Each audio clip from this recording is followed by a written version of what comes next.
വാർഡിന്റെ 2 വാർഡിന്റെ മെമ്പർമാർ പ്രസിഡന്റ് ഇതിന്റെ ഈ 21ാം വാർഡ് മെമ്പർ കെ.ടി. മിനിനെ ഈ വേദിയിലേക്ക് ക്ഷണിക്കുന്നു. ബഹുമാനപ്പെട്ട ഈ ഒരു പരിപാടിയുടെ അധ്യക്ഷൻ ഡോക്ടർ പൽപു ചാരിറ്റബിൾ ട്രസ്റ്റിന്റെ ചെയർമാൻ അശോകേട്ടൻ, അതേപോലെ തന്നെ സ്വാഗത പ്രാസംഗികൻ സുരേഷ് ഏട്ടൻ.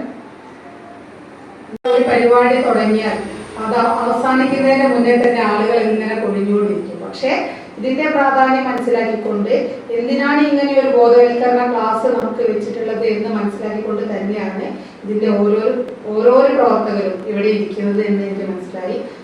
അണുകുടുംബത്തിലേക്ക് മാറിയത് ഒരു ക്ലാസ് ഒന്നല്ല കേട്ടോ ഞാൻ പറയുന്നത്. കൂട്ടുകുടുംബത്തിൽ നിന്ന് പറഞ്ഞാൽ നമ്മളൊരു അണുകുടുംബത്തിലേക്ക് മാറിയത്. ഞാനൊക്കെ വളർന്നു വന്ന ഒരു കുടുംബം എന്ന് പറഞ്ഞാൽ വലിയൊരു കൂട്ടുകുടുംബത്തിൽ നിന്നാണ് ഞാനൊക്കെ വന്നത്. പക്ഷെ എനിക്ക് തോന്നുന്നു ഞാൻ ഇവിടെ ഈ ഒരു വേദിയിൽ ഇത് പറയുന്നത് പിന്നാമ്പുറങ്ങളൊന്നും നിങ്ങൾക്ക് അറിയില്ല. ഇവിടെ താമസിച്ച ഒരാൾ ഇവിടെ 3ാമത്തെ ടേം മെമ്പറായി ഇപ്പൊ ഈ വാർഡിന്റെ മെമ്പറാകുന്നില്ല. പക്ഷെ ലഹരി എന്ന മാരക വിപത്ത് ഏറ്റവും കൂടുതൽ നശിപ്പിച്ച ഒരു കുടുംബമാണ് എന്റേത് എന്നുള്ളത് എനിക്ക് നിങ്ങളുടെ മുന്നിൽ പറയുന്നതിന് ഒരു കുറവ് വിചാരിക്കേണ്ട കാര്യമില്ല എന്നാണ് ഞാൻ വിചാരിക്കുന്നത്. കാരണം ഞാൻ എല്ലാ വേദികളും ലഹരിയായിട്ട് ബന്ധപ്പെട്ട എന്ത് പരിപാടികൾ നടക്കുമ്പോൾ ഞാൻ പറയാറുണ്ട്. കാരണം 2000-ൽ എന്റെ അച്ഛൻ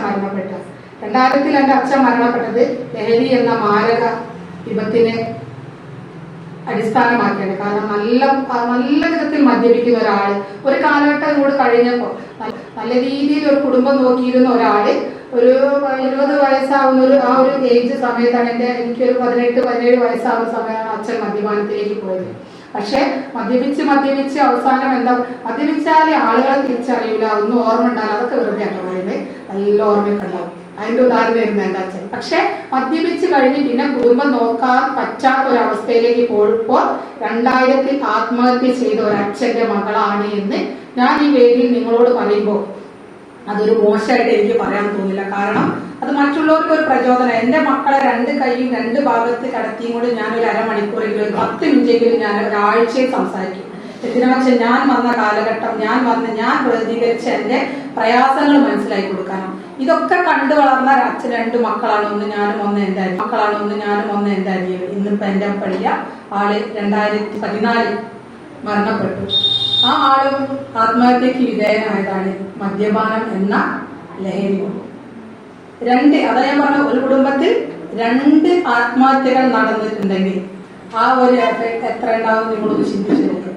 ഇതായിരുന്നു എന്റെ ഫാമിലി എന്ന്. പക്ഷെ ഇപ്പൊ ഞാൻ എത്തിപ്പെട്ടതും ഇപ്പൊ എന്റെ മക്കളോട് ഞാൻ സാറ് പറയുമ്പോൾ എനിക്ക് നെഞ്ചിടിപ്പ് എന്ന് ഞാൻ പറഞ്ഞത്, നമ്മുടെ മക്കൾ ഒരു 18 വയസ്സ് മുതൽ എന്നൊന്നും പറയണത് 16 വയസ്സ് മുതൽ അവരുടെ ശരീരവും മനസ്സും മാറുന്ന ഒരു കാലഘട്ടം. 16-15 വയസ്സില്ല സാറേ, അപ്പൊ ഈ ഒരു പ്രായം 14 വയസ്സ് മുതൽ ആ 14 മുതൽ 20 വയസ്സ് 21 വയസ്സ് കഴിയുന്നവരെ നമ്മളെ മക്കളെ നമ്മൾ അറിയണം. അതാണ് എനിക്ക് നിങ്ങളോട് പറയാനുള്ളത്. നമ്മളെ മക്കൾ എത്തിച്ചു കൊടുക്കുക. ഇങ്ങനെ ഒരു കാലഘട്ടത്തിൽ നമ്മളെ മക്കൾ നമ്മളല്ലേ നയിക്കുന്നത്.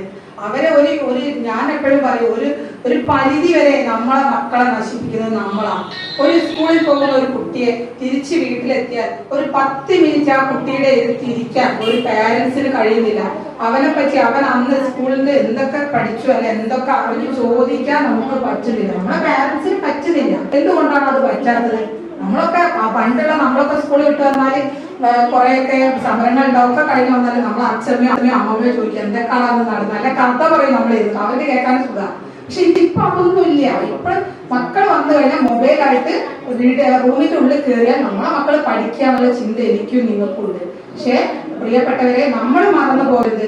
നമ്മളെ മക്കളെ മറ്റുള്ള അധ്യാപകർ നോക്കുകയോ സമൂഹം നോക്കുകയോ എന്തായിക്കോട്ടെ, നമ്മളെ മക്കളെ ദുശ്ശീലങ്ങളുണ്ടെങ്കിൽ അത് പറഞ്ഞ് മനസ്സിലാക്കാൻ നമുക്ക് കഴിയണം. നമ്മുടെ ലഹരി എന്ന മാരക വിപത്തിനെ മങ്കുരുണിത്താഴം എന്ന ഒരു പ്രദേശം ഇതായിട്ടുണ്ടായിരുന്നെങ്കിൽ, അത് വെള്ളിപ്പറമ്പ് പ്രദേശം എന്നാക്കി മാറ്റാൻ നമുക്ക് സാധിച്ചിട്ടുണ്ടെങ്കിൽ, ഈ ഒരു പ്രദേശത്തെ നേരത്തെ നമ്മളെ പ്രദേശം ഏറ്റവും കൂടുതൽ മദ്യത്തിനും മയക്കുമതിനെതിരെ പ്രവർത്തിക്കുന്ന ഒരു പ്രദേശം. നമ്മളെ മക്കളെ നമ്മൾ വെച്ചുകൊണ്ടുവരും, അല്ലെ നമ്മൾ കണ്ടാൽ പോലും ചിലപ്പോൾ ഇടപെട്ടാൽ ചിലപ്പോൾ അടുത്തുള്ളവന്റെ അവർ മക്കളല്ലേ, മറ്റു മക്കളല്ലേ, നമ്മൾ അതിൽ ഇടപെട്ട് വെറുതെ വഷളാവണ്ട എന്നുള്ളതുകൊണ്ട് കണ്ടാൽ പോലും തിരിച്ച് നമ്മൾ പൂര ചെയ്യാം.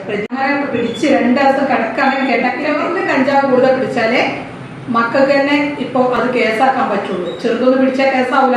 നമ്മളവിടെയൊക്കെ പിടിച്ചിട്ടുണ്ട്. പക്ഷെ ചെറുങ്ങനെ കൈമ കിട്ടുമ്പോ അത് കഴിക്കും.